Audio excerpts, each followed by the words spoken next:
आज हम भारत के दिल छत्तीसगढ़ से निकली संघर्ष, हिम्मत और बलिदान की कहानियों में जरा गहराई से उतर रहे हैं। हमारे सामने कुछ पुराने दस्तावेज हैं, कुछ सरकारी रिपोर्टें और तस्वीरें भी हैं जो हमें उस दौर में ले जाती हैं जब मिलों, खेतों और जंगलों में एक विद्रोह की आग सुलग रही थी। और ये सिर्फ कुछ अलग अलग घटनाएं नहीं थी, इन सभी के पीछे एक साझा दर्द था, एक साझा वजह। बिल्कुल। आज हम इन्हीं वजहों को समझने की कोशिश करेंगे। हाँ, हमारा मकसद सिर्फ ये जानना नहीं है कि क्या हुआ, बल्कि ये समझना है कि ये आंदोलन क्यों हुए, इनकी असल प्रकृति क्या थी और इन्होंने आज के छत्तीसगढ़ की नींव कैसे रखी।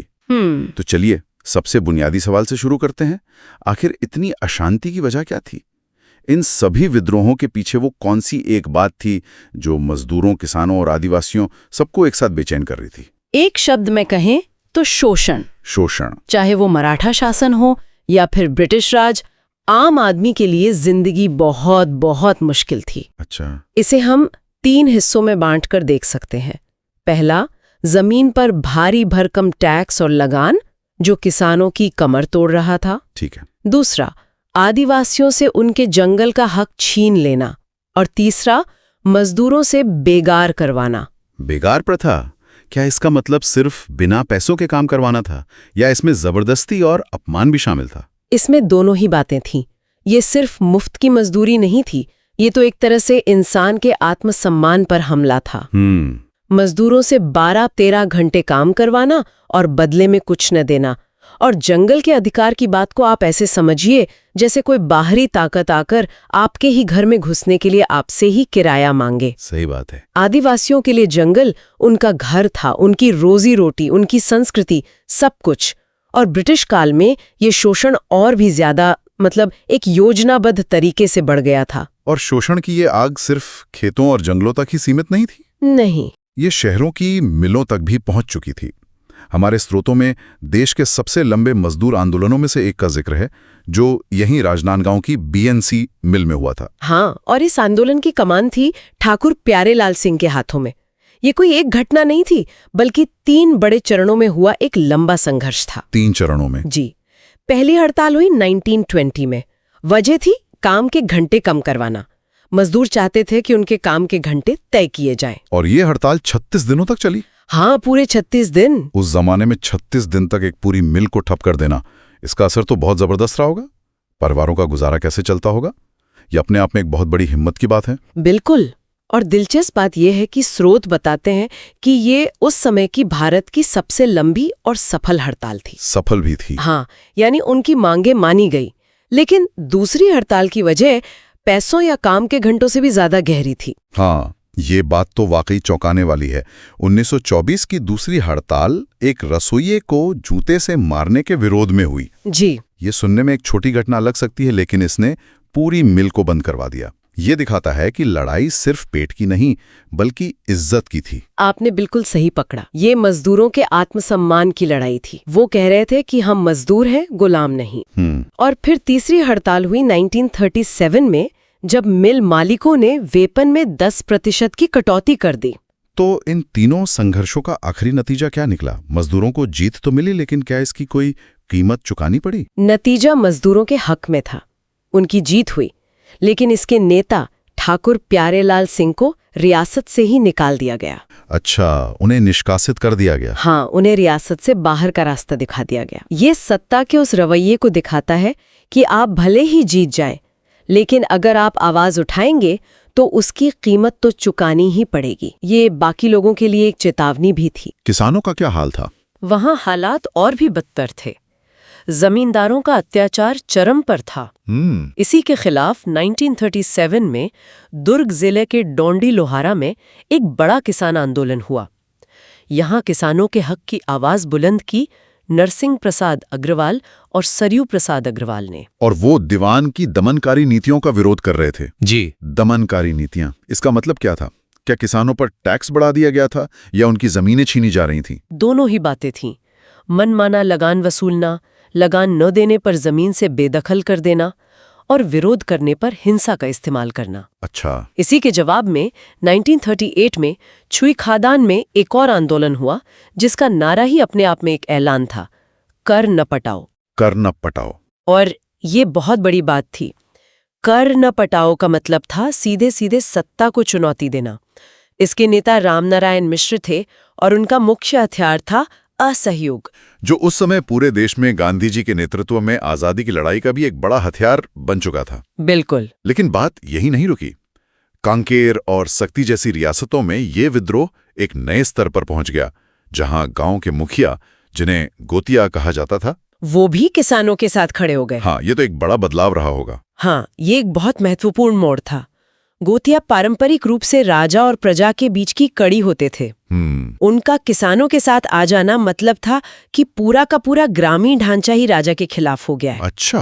1944 में कांकेर में इंदु केवट के नेतृत्व में राजा भानु प्रताप देव के खिलाफ विद्रोह हुआ, जिसमें 429 किसान गिरफ्तार हुए। और 1947 में तो हद ही हो गई। जी, जब राजा लीलाधर सिंह ने पुराने गोतियों को हटाकर उनकी जमीनें छीन लीं, तब किसानों और गोतियों ने मिलकर जो संघर्ष छेड़ा, वो देश की आजादी के बाद तक चलता रहा। तो हमने मिलों में मजदूरी की लड़ाई देखी, खेतों में लगान के खिलाफ संघर्ष देखा, लेकिन अब हम इस कहानी के सबसे गहरे और तीव्र हिस्से की ओर बढ़ते हैं, बस्तर की ओर। हाँ, ये लड़ाई जमीन, जंगल, संस्कृति और अस्तित्व की थी। ये बस्तर के आदिवासी विद्रोहों की कहानी है। और इसकी शुरुआत बहुत पहले 1774 में हल्बा विद्रोह से हो जाती है। इसे छत्तीसगढ़ का पहला आदिवासी विद्रोह माना जाता है। पहला आदिवासी विद्रोह? जी। इसके नेता थे अजमेर सिंह, जिन्हें हमारे स्रोत बस्तर की क्रांति का मसीहा तक कहते हैं। ये कहने को तो उत्तराधिकार का युद्ध था, लेकिन असल में ये बस्तर की स्वायत्तता बचाने की लड़ाई थी। इसका अंत बहुत दुखद हुआ। विद्रोहियों का क्रूरता से नरसंहार किया गया। और इसी हार के बाद हुई कोटपाड़ की संधि, जिसने बस्तर का भविष्य हमेशा के लिए बदल दिया। बिल्कुल। उस संधि के बाद बस्तर ने अपनी स्वतंत्रता खो दी और वो मराठों के अधीन हो गया। ये बस्तर के आत्मसम्मान पर पहली बड़ी चोट थी। और यहीं से संघर्षों का एक लंबा सिलसिला शुरू हुआ, जो 100 साल से भी ज्यादा चला। जी। इसी सिलसिले में परलकोट विद्रोह का जिक्र आता है, जिसने बस्तर को उसका पहला शहीद दिया। सही कहा। 1824-25 का परलकोट विद्रोह, जिसके नायक थे गेन सिंह, उन्हें बस्तर का प्रथम शहीद माना जाता है। अच्छा। उनका तरीका भी अनोखा था। वो धावड़ा वृक्ष की टहनी को प्रतीक के तौर पर इस्तेमाल करते थे, जिसे गांव-गांव घुमाकर विद्रोह का संदेश दिया जाता था। लेकिन 20 जनवरी 1825 को उन्हें महल के सामने ही फांसी दे दी गई। और ये फांसी एक ब्रिटिश अधिकारी कैप्टन पेव के आदेश पर दी गई थी। ये दिखाता है कि कैसे बाहरी ताकतें धीरे धीरे बस्तर के अंदरूनी मामलों में दखल दे रही थीं। हाँ, और इन विद्रोहों के पीछे एक आम वजह नजर आती है, टैक्स। 1842 के तारापुर विद्रोह को ही देख लीजिए।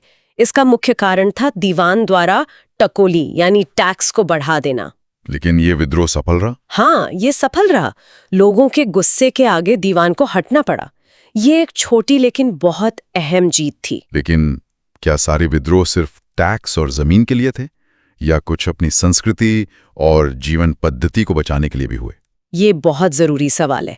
1842 से 1863 तक चला मेड़िया विद्रोह इसी का उदाहरण है, जब अंग्रेजों ये नरबली प्रथा जैसी आदिवासी परंपराओं में दखलंदाजी शुरू की। तो हिड़मा मांझी के नेतृत्व में आदिवासियों ने इसे अपनी संस्कृति पर हमला माना। उनके लिए ये सिर्फ एक प्रथा नहीं थी, बल्कि उनकी पहचान का हिस्सा था। सही बात है। इसी तरह 1856-57 का लिंगागिरी विद्रोह, जिसे बस्तर का महान मुक्ति संग्राम भी कहा जाता है। और यहाँ एक विद्रोह का जिक्र है जिसका नारा आज भी रोंगटे खड़े कर देता है, 1 साल वृक्ष के पीछे एक सिर। उन्होंने अंग्रेजों को साफ कह दिया कि हर एक पेड़ के बदले एक इंसान का सिर कटेगा। ये सिर्फ एक नारा नहीं, एक चेतावनी थी। बिल्कुल, और ये काम कर गई। इसे हम छत्तीसगढ़ का पहला सफल पर्यावरण आंदोलन कह सकते हैं। सच में। हाँ, अंग्रेजों को पेड़ों की कटाई का ठेका रद्द करना पड़ा। और फिर आता है बस्तर का वो महाकंपन, जिसे इतिहास 1910 के महान भूमकाल विद्रोह के नाम से जानता है। भूमकाल यानी भूकंप।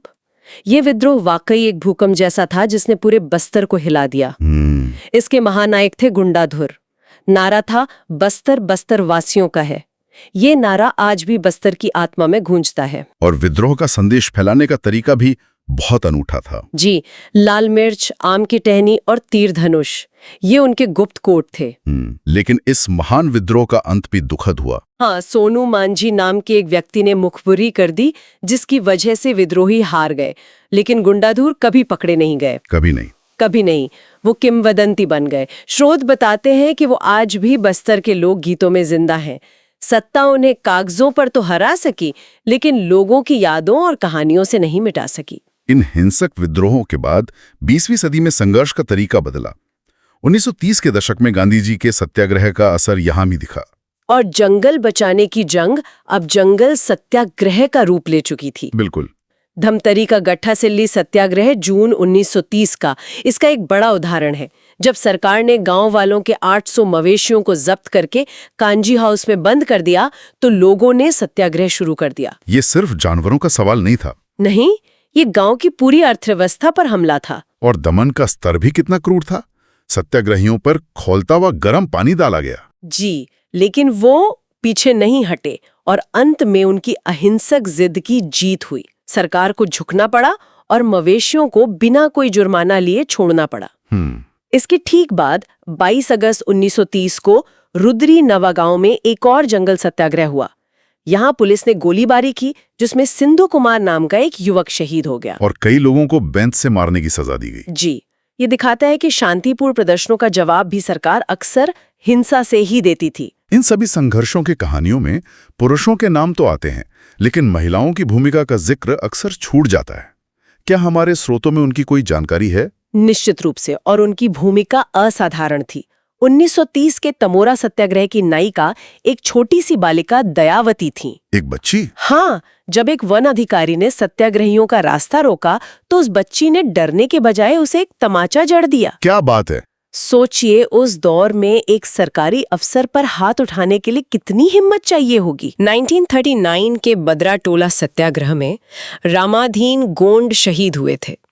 ये याद रखना जरूरी है कि ये सत्याग्रह 1930 के दौर में नहीं, बल्कि दूसरे विश्व युद्ध के समय 1939 में हुआ था। तो ये थी मिलों के धुएं से लेकर जंगलों की खुशबू तक फैली छत्तीसगढ़ के आंदोलनों की कहानी। एक ऐसी कहानी जिसमें मजदूरों, किसानों और आदिवासियों ने अपने हक, सम्मान और अस्तित्व के लिए आवाज उठाई। अगर हम इन सभी घटनाओं का सार निकालें, तो कुछ बातें शीशे की तरह साफ हो जाती हैं। जैसे गेंद सिंह का पहला बलिदान, जिसने संघर्ष की लौ जलाई।